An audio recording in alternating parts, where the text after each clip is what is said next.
Hola a todos. Bueno, esta semana los vídeos van a ser sobre los Ainu, que me habéis pedido varios de vosotros, me habéis hecho varias preguntas sobre los Ainu, y entonces lo que pensé es hacer una semana, los tres vídeos que van, hacerlo el primero sobre la historia de los Ainu y a qué nos referimos cuando hablamos de los Ainu, la segunda sobre mitos, creencias, la cosmología Ainu y ritos. Y luego ya el último sobre el estado, la situación actual de los Ainus desde que fueron eh, denominados población aborigen de Japón, primero por la UNESCO, creo que es la UNESCO, y luego por el propio Estado japonés. Lo que quería decir antes de empezar con el vídeo de hoy es que querría hacer un vídeo respuesta al vídeo que hice sobre los ritos y la importancia de los ritos. Algunos de vosotros me habéis mandado vuestras opiniones, vuestras ideas, y me gustaría hacer un vídeo recopilando esas ideas, esas preguntas, esos temas, y hacer un vídeo respuesta. Si todavía no me lo habéis mandado y os interesa, a mí la verdad es que me gustaría, porque los vídeos estos no los hago por nada más que por establecer conversaciones con vosotros, establecer diálogos más que yo estar aquí dando la chapa. Durante 10 minutos que a algunos se les hacen como 20 porque el último ya sé que se quedó un poco largo.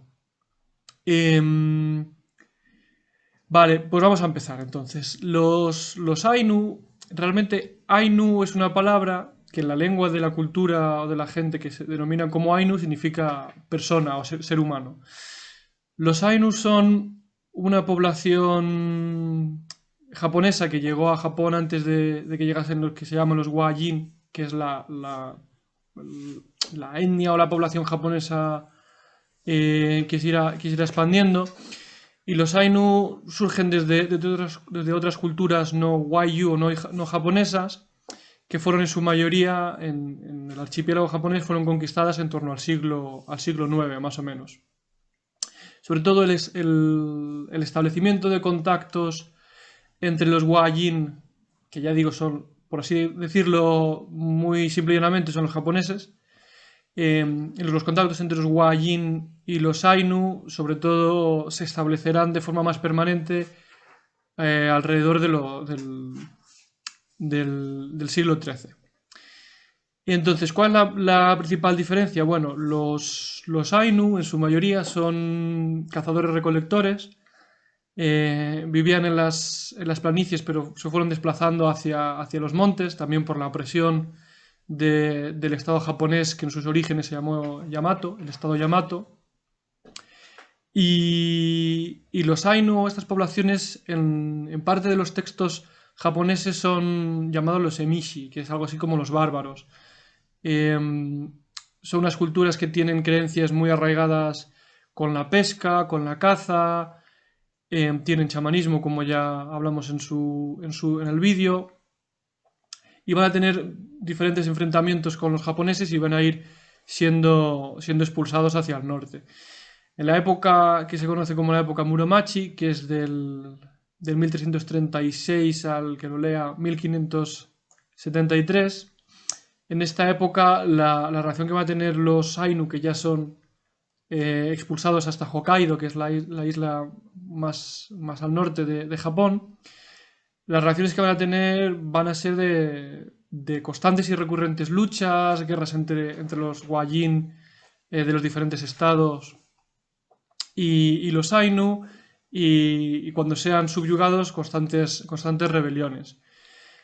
En la siguiente época, que es la época Edo, los Ainu ya quedan restringidos al norte de Japón.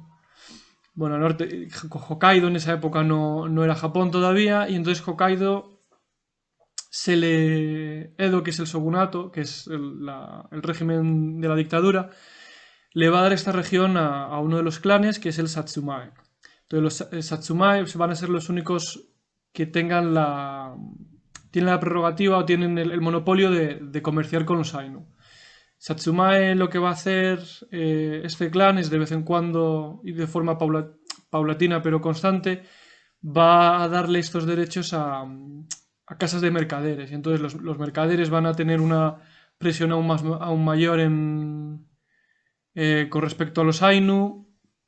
Y además unas cosas que se les va a hacer es que se les va a obligar a los Ainu por la fuerza a comprar productos japoneses, productos que venían de Japón, los necesitasen o no para hacerles más presión y para aumentar esa subyugación sobre el pueblo Ainu.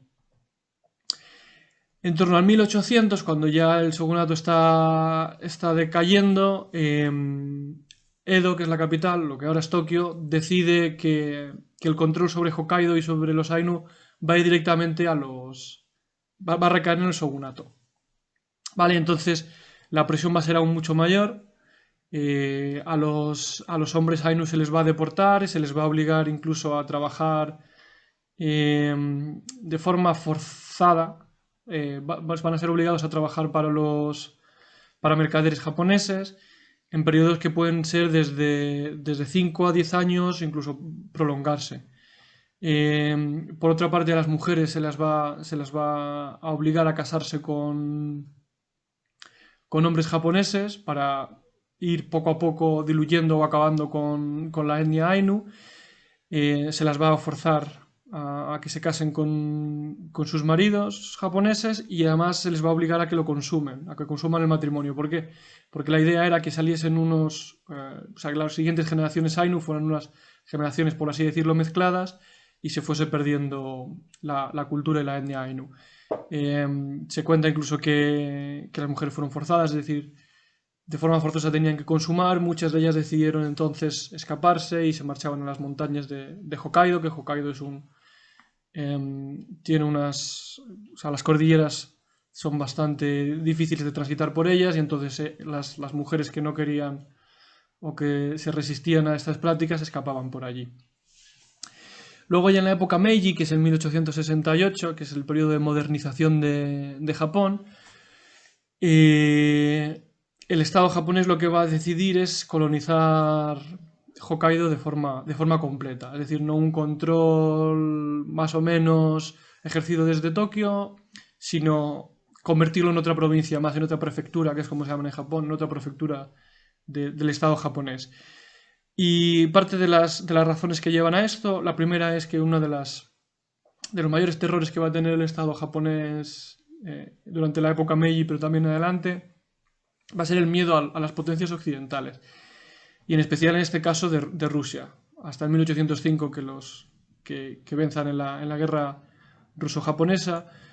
Rusia tenía una presencia en todas las Kuriles, en toda la isla Jalín, que son esas islas del Pacífico Norte, y entonces la idea de ocupar Hokkaido era para asegurárselo que no iba a ser colonizado por los rusos, iba a ser un territorio muy cercano al resto de Japón. La segunda de las razones que se postulan es que Japón lo que quería es aprovecharse de los recursos que tenía Hokkaido, que tenía minerales, para la pesca era un lugar muy importante para Japón y entonces se le va a ir colonizando de forma paulatina. Y otra de las razones que se discuten de por qué esta colonización de Hokkaido es la, necesidad de a todos los samuráis que se habían quedado sin empleo o sin nada que hacer, poder mandarlos al norte de Hokkaido y que tuviesen una ocupación. Y muchos de ellos se les dieron las tierras que pertenecían a los Ainu, o por tradición, se les fueron dando a estos samuráis. Por parte de los Ainu, lo que se hizo con ellos fue intentar asimilarlos a la cultura japonesa. Entonces se les obligó a tomar nombres y apellidos japoneses. Se les dio la ciudadanía, pero se les forzó a ser ciudadanos. Se les obligó a hablar en japonés y abandonar su lengua. Se les prohibió tatuarse, que era una práctica muy común de los Ainu. Se les prohibió el tatuaje. Se les prohibió sus ritos y sus creencias, y al igual que sus ropas. Y esto va a ser paulatinamente lo que acabe además diluyendo la propia cultura Ainu, que, por cerrar un poco el vídeo y para que no quede excesivamente largo, principalmente han sido tres las causas de la desaparición o hasta casi la extinción de la cultura Ainu. Una fue las constantes guerras con el Estado japonés o con los diferentes estados japoneses. La segunda son las epidemias de enfermedades que acabaron con gran parte de la población Ainu, la prohibición de mantener los ritos y mantener su cultura, lo cual ha hecho que muchos de los Ainu, que hoy en día étnicamente serían Ainu, se les podría denominar Ainu, no lo sepan, no conozcan su cultura y no sepan ni siquiera que pertenecen a la cultura Ainu. Y la última es la asimilación forzada y estas políticas que ya hemos visto de destrucción de esa cultura. Sin embargo, en el 2008 y de forma constante luego en el 2016 y luego en el 2019, el Estado japonés se ha visto forzado por otras, bueno, digamos que lo hubieran hecho por su propio pie, pero otras instituciones internacionales reconocieron a los Ainu como pueblo indígena de Japón y entonces los Ainu son reconocidos dentro del Estado japonés y dentro de ser japoneses como una cultura aparte a la cual se le permite mantener sus creencias, sus ritos y recuperar su lengua. Esto ha dado lugar a una serie de problemas, que es la fragmentación que existía en la cultura Ainu, que realmente eran muchas culturas y eran muchas comunidades con sus diferentes particularidades lingüísticas y sus diferentes ritos, ahora están intentando ser convertidos en una cultura al estilo del Estado moderno occidental, es decir, una cultura monolítica casi inamovible y además esencializada, es decir, una cosa en lugar de un proceso dinámico. Eso de todas formas ya lo hablaremos en el tercer vídeo. Si tenéis más preguntas sobre los Ainu me las vais haciendo llegar. Y el siguiente vídeo será sobre ritos y creencias de los Ainu. Y esta es la semana que tenemos preparada. Dale, chao.